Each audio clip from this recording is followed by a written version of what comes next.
On May 27, 1831, in what is now southern Kansas, a small group of merchants from New Mexico, the heart of what was then New Spain, gathered near the Cimarron River. They had been trading with the Comanche, negotiating goods and services that both sides found valuable. But as they stood there, the air was thick with unspoken tension. The merchants, weary and weather-beaten, had just concluded their business. But as usual, trade on the southern plains could quickly turn violent, especially when dealing with the Comanche. The merchants knew well that in these lands, commerce was not always as simple as shaking hands and agreeing on terms. The Comanche were not just fierce warriors. They were equally skilled traders, and their vast territory, stretching across what would become Texas, Oklahoma, New Mexico, and beyond, was home to some of the most formidable people in North America over the years. A few enterprising traders like this group had managed to form strong, mutually beneficial relationships with the Comanche. These ties had kept the merchants alive, unlike the many others who ventured into Comancheria with dreams of making their fortunes, only to disappear without a trace or return forever altered by the tribe's wrath. These traders were not the typical newcomers seeking riches. They were descendants of Spanish settlers who had intermarried with the surrounding Native American tribes, which made them more familiar with the Comanche way of life than most. They had survived the region's dangers and found a precarious but profitable niche, facilitating trade between the Spanish settlers of New Mexico and the Comanche. However, the history between the two groups was far from peaceful. The Comanche had been a force of violence across the plains for over a century, their raids motivated by retribution for past wrongs and a desire to carve out more land and power. Their raids had stretched from the Texas Hill Country to the high plains of Colorado, terrorizing both neighboring tribes and settlers alike. But despite their reputation as relentless warriors, they were also skilled in commerce. The Comanche had vast territories filled with buffalo herds, prized hides, and war horses. But there were items they could not produce on their own. Metal tools, for instance, which they prized for making arrowheads and spears, and the vibrantly colored dyes they used for art and decoration. They lacked pottery and weaving skills and could not create the textiles they valued. For these goods, the Comanche turned to traders, like the ones standing by the southern river, who brought copper iron textiles, cotton, and firearms in exchange for the wealth of buffalo hides, horses, and other resources the Comanche controlled. These traders had over the years managed to avoid the violence that often accompanied dealing with the Comanche by establishing a regular and dependable trade route. They had come to learn the unwritten rules of the plains, how to barter, and how to stay out of harm's way. Despite this, the risk was always present. The Comanche could turn on a trader in an instant if they deemed it necessary. But for now, these particular traders had completed their business with the Comanche and were looking to head back home, exhausted and eager to put distance between themselves and any remaining danger. But as they prepared to leave, something caught their attention in the distance, a lone rider making his way toward them. At first they assumed it was another Comanche scout, but as he approached, they realized the rider was different. He was an American. This man, though they didn't know it, was one of the most legendary figures of the American frontier, Jedediah Smith. By this point in 1831, Smith had already traveled further than most could ever imagine.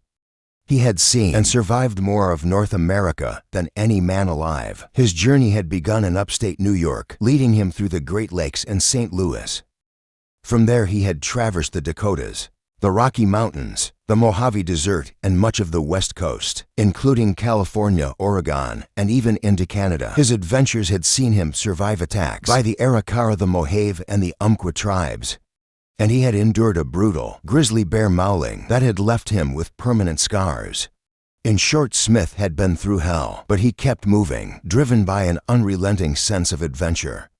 Smith had worked with many of the most famous mountain men of his time, including William Ashley, Jim Bridger, and Hugh Glass.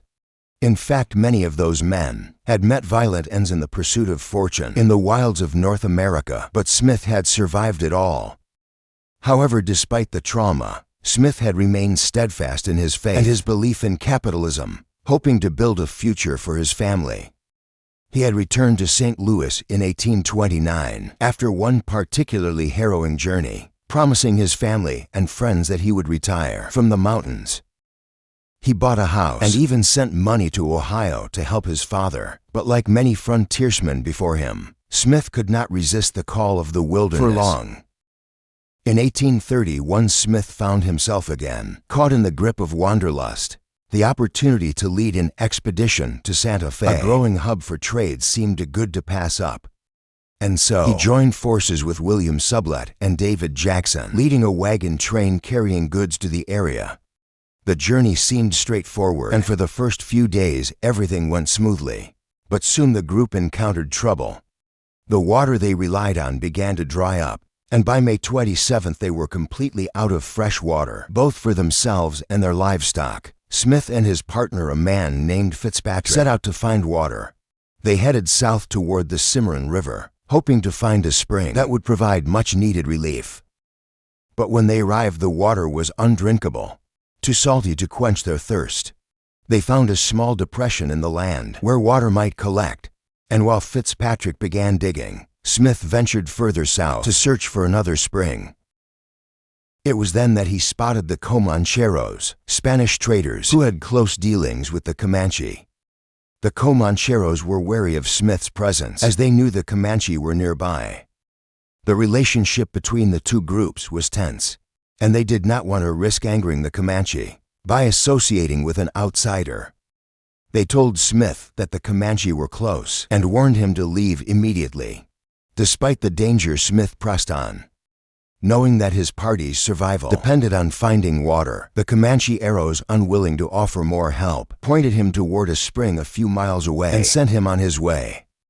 As Smith made his way toward the spring, a group of 15 to 20 Comanche warriors had already noticed him and were watching his every move.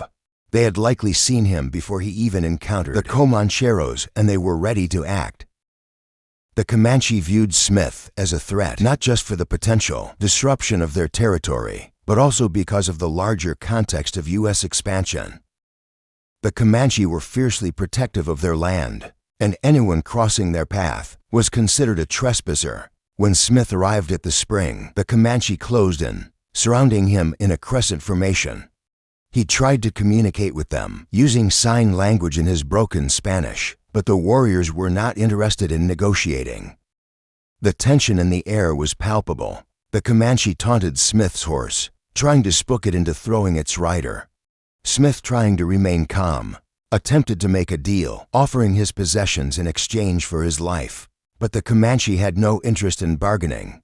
They were there for one reason only. Without warning, a shot rang out. A Comanche warrior's rifle pierced Smith's shoulder, sending him reeling and his horse into a panic. But even as the pain seared through him, Smith's reflexes took over. He managed to return fire, killing one of the warriors before the rest descended upon him, pulling him from his horse and surrounding him with their lances. The attack was swift and brutal. Smith, knowing his fate was sealed, fought with all the strength he had left, but it was no use.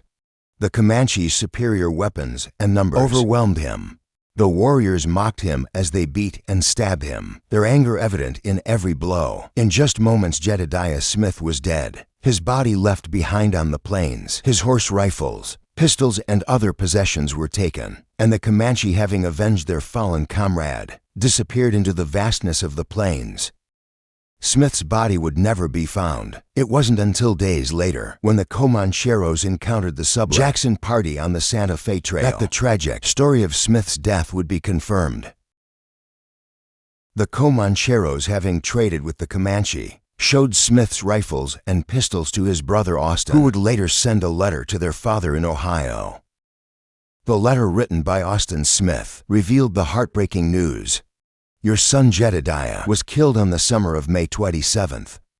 On his way to Santa Fe by the Comanche engines, his party was in distress for water, and he had gone alone in search of the above river, which he found when he was